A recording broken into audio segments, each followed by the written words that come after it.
अभी तक आपने मेरे चैनल को सब्सक्राइब नहीं किया तो सब्सक्राइब करें मेरे चैनल को और बेल आइकन को भी दबा दें ताकि आपको रेगुलर अपडेट मिलती रहे। Welcome to my channel learn with study. दोस्तों, this is the algebra part 16 video. मैंने पार्ट 1 से पार्ट 15 ऑलरेडी कवर कर चुका हूं, तो वो वीडियो देख लें क्योंकि मेरी वीडियो सीक्वेंस वाइज होती है। चाहे कोई भी कॉन्सेप्ट हो वो मिस नहीं हो सकता आपसे अगर पूरे के पूरे मेरे वीडियो देखते हैं, और आपसे 90% क्वेश्चन आप एग्जाम में सोल्व कर पाओगे। सिर्फ 10% आपको एफर्ट लगाना है। तो इस पार्ट में हम बात करेंगे लीनियर इक्वेशन के कुछ कॉन्सेप्ट और उस पर आए हुए एसएससी के क्वेश्चंस कैसे उसको 2 से 3 सेकेंड में आसानी से हम कर सकते हैं। एक्चुअली मेरे को आपको समझाना होता है तो थोड़ी सी टाइम कंज्यूम हो जाती है, लग जाती है, अदरवाइज आप आसानी से सोल्व कर सकते हो। अलॉट ऑफ प्रैक्टिस, जैसे ही आप एक बार वीडियो देखो, उसको कॉन्सेप्ट को समझो और कॉन्सेप्ट जरूर राइट नोट, शॉर्टकट नोट अपने से प्रिपेयर करो, मतलब कुछ नोट्स ऐसे प्रिपेयर करो ताकि उसको एग्जाम टाइम में आसानी से कवर अप कर सको। तो देर नहीं करते हम स्टार्ट करते हैं। जैसे देखो क्वेश्चन कह रहा है कि अगर a1x plus b1y equal to c1 given हो, उसी तरह a2x plus b2y plus c2 given हो, ठीक है, तो इसमें ये क्या लाता है? Linear equation. लीनियर इक्वेशन का मतलब क्या होता है? a1x plus b1y equal to c1, ये लीनियर इक्वेशन होते हैं।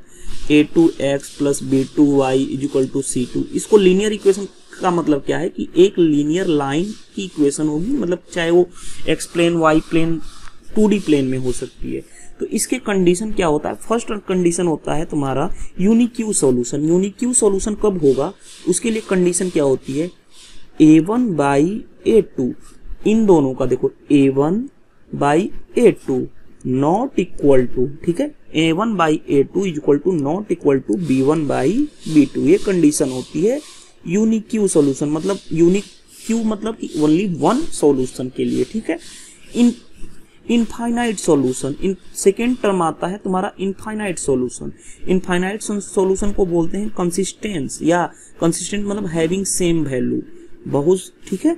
और इसको कॉन्सिडेंट, ग्राफ में देखो, ग्राफ ये एक्स एक्सिस है, ये वाई एक्सिस है, एक लाइन है, उस लाइन पे ही एक और लाइन है, यानी सेम वैल्यू है, उस लाइन पे ही एक और लाइन है। तो जितने भी पॉइंट्स मिलेंगे आपको दोनों लाइन के, वो क्या कहलाएंगे? कॉन्सिडेंट, मतलब एक ही पॉइंट पे दोनों कोइंसाइड करेंगे, ठीक है।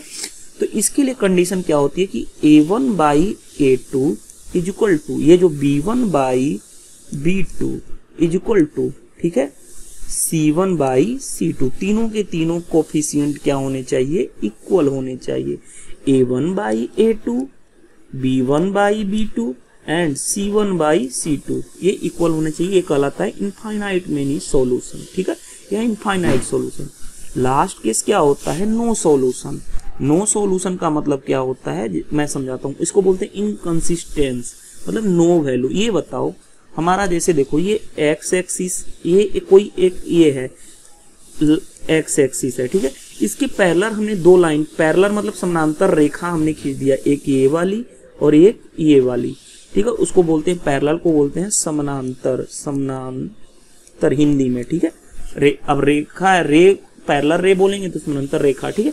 अब क्या ये दोनों कभी एक दूसरे को कट करेंगे? कितना भी बढ़ाते चले जाओगे कभी एक दूसरे को टच नहीं कर सकते, तो कोई वैल्यू ही नहीं आएगी दोनों को, ठीक है। इसके लिए कंडीशन क्या होता है, जो हमारा था a1 by a2 equal to b1 by b2 not equal to c1 by c2। ये तीन कंडीशन होती हैं, बहुत ही इंपॉर्टेंट होती हैं। अगेन मैं आपको रिपीट करा दूं।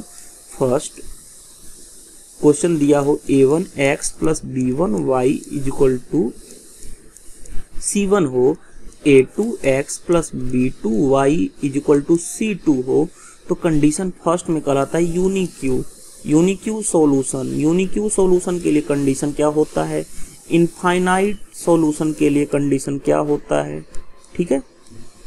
और थर्ड नो सॉल्यूशन के लिए कंडीशन क्या होता है? इस पे भी एसएससी में बहुत सारे क्वेश्चंस आए हुए हैं, वो हम डिस्कस करेंगे। इनफाइनाइट सॉल्यूशन के लिए क्या होता है? a1 by a2 not equal to b1 by b2। Infinite solution के लिए क्या होता है? b1 बाई, देखो इनफाइनाइट सॉल्यूशन के लिए सभी के सभी क्या हो जाएंगे? इक्वल हो जाएंगे। सभी के सभी इक्वल मतलब a1 by a2 equal to b1 by b2 is equal to C1/C2। उसी तरह नो सॉल्यूशन के लिए क्या होगा, A1/A2 is equal to B1/B2 तो होता है बट नॉट C1/C2। तो ये 3 केस होते हैं। इस पे आपको क्वेश्चंस, ये तो हमारा रहा कॉन्सेप्ट के बाद मैं हमेशा कॉन्सेप्ट बताता हूँ, कॉन्सेप्ट के बाद आपको एसएससी एग्जाम्स के क्वेश्चंस कराता हूँ। तो देखो एसएससी एग्जाम्स में कैसे क्वेश्चंस पूछे गए, ये आपको एसएससी एग्जाम्स का क्वेश्चन है। क्वेश्चन कह रहा है, देखो क्वेश्चन कह रहा है कि if kx minus y is equal to 2 हो and 6x minus 2y is equal to 3 हो, हैविंग यूनिक्यू सॉल्यूशन। अब ये बताओ, यहाँ से देखो हमारा फॉर्म आ गया ना, ये देखो A1 हो गया, ये तुम्हारा क्या हो गया B1 हो गया, ये तुम्हारा क्या हो गया C1 हो गया। उसी तरह A2 हो गया, ये क्या हो गया B2 और ये तुम्हारा क्या हो गया C2। अब इसको कैसे करोगे, हमारा क्वेश्चन कर रहा है कि यूनिक्यू सॉल्यूशन। यूनिक्यू सॉल्यूशन के लिए क्या होता है, A1/A2 not equal to B1/B2।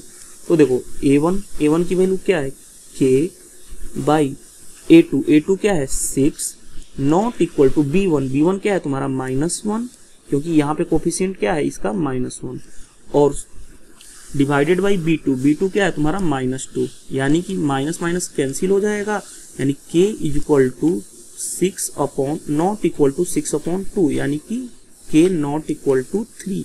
ये तुम्हारा क्या हो गया आंसर। नेक्स्ट क्वेश्चन देखो, क्वेश्चन कर रहा है कि 2x plus ky is equal to 8, 3x plus 4y is equal to 9।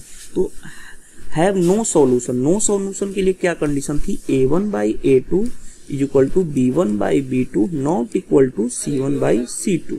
हमें फाइंड आउट K करना है। तो देखो A1 K की वैल्यू क्या है, A1 की वैल्यू क्या है 2, A2 की वैल्यू क्या है यहाँ से 3 इज इक्वल टू B1 की वैल्यू क्या है K is equal to B2 की वैल्यू क्या है 4 इज इक्वल टू C1 क्या है तुम्हारा 8/9 नॉट इक्वल टू, यानी इन दोनों को ही ले लो तो 2/3 इज इक्वल टू K/4। तो यानी कि क्या हो जाएगा तुम्हारा K इज इक्वल टू 2 × 4/3, यानी कि 8/3। ये तुम्हारा क्या हो गया आंसर। देखो ये भी एसएससी एग्जाम्स के आया हुआ क्वेश्चन था, ठीक है। अब इन दोनों को भी ले सकते हो, K/4 नॉट इक्वल टू 8/9, तो K इज इक्वल टू क्या हो गया 8 × 4/9, यानी कि 32/9, बट नॉट इक्वल टू, ये कभी नहीं हो सकता, तो आंसर K की वैल्यू क्या हो गई 8/3। नेक्स्ट क्वेश्चन देखो, नेक्स्ट क्वेश्चन करेंगे 2x plus k minus 2 × y is equal to 3, 6x plus ky is equal to 9, have infinite solution. Infinite solution के लिए कंडीशन क्या था, A1/A2 is equal to B1/B2 is equal to क्या C1/C2। तो देखो A1 क्या है तुम्हारा यहाँ से 2, A2 क्या है यहाँ से 6 इज इक्वल टू B1 क्या है K-2 अपॉन B2 क्या है, B2 तुम्हारा है K is equal to C1 क्या है 3 और C2 क्या है तुम्हारा 9, ठीक है। तो अब देखो इसको डायरेक्ट करो, 1/3 is equal to K-2/K is equal to 1/3। किसी एक दो में रिलेशन लगा लो, तो K-2/K इज इक्वल टू 1/3। तो ये कर लो 3 × K-2 is equal to K, तो ये क्या हो गया 3K-6 इक्वल टू K। इधर लेके आओगे और इसको इधर लेके जाओगे तो 2K इज इक्वल टू क्या हो गया 6, तो K की वैल्यू तुम्हारी क्या आ गई 3। तो इस तरह से आप कोई भी क्वेश्चन, ये भी देखो एसएससी एग्जाम्स का क्वेश्चन था, तो तीनों कंडीशन पे मैंने क्वेश्चन एक एक करा दिए। आप कोई भी क्वेश्चन इससे आता है आप आसानी से सोल्व कर पाओगे, वो भी आसानी से 2 से 3 सेकेंड, क्योंकि मैं तो ये समझाने के लिए कर रहा था, अदरवाइज मैं डायरेक्ट ये यहाँ करता और डायरेक्ट मैं आंसर लिख दिया होता। अगर ये वीडियो आपको अच्छा लगा तो आप मेरे इस वीडियो को लाइक करें, साथ ही साथ कमेंट्स करना ना भूलें। आपका कमेंट्स मेरे लिए बहुत ही बहुमूल्य है।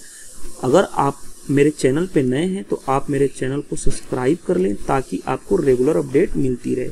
अभी तक मैंने पार्ट 1 से पार्ट 15 तक कंप्लीट कर दिया। मिलते हैं हम नेक्स्ट पार्ट 16 में। उसमें हम देखेंगे कुछ सॉर्ट्स एंड इंडिसेस के क्वेश्चंस जो अलजेब्रा में पूछे जाते हैं, जिसका काफ़ी यूज किया जाता है, और उसमें हम देखेंगे कि कैसे क्वेश्चन को 2 से 3 सेकेंड में कवर करते हैं।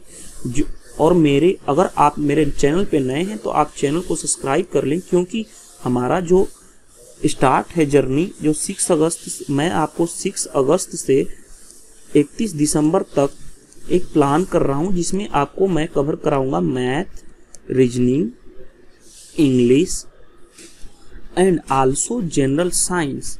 4 महीने ये चलेंगे और 4 मंथ में आपका फुल कंप्लीट सिलेबस कवर करा दूंगा। तो अगर मैं आपको आज शाम में एक वीडियो इवनिंग टाइम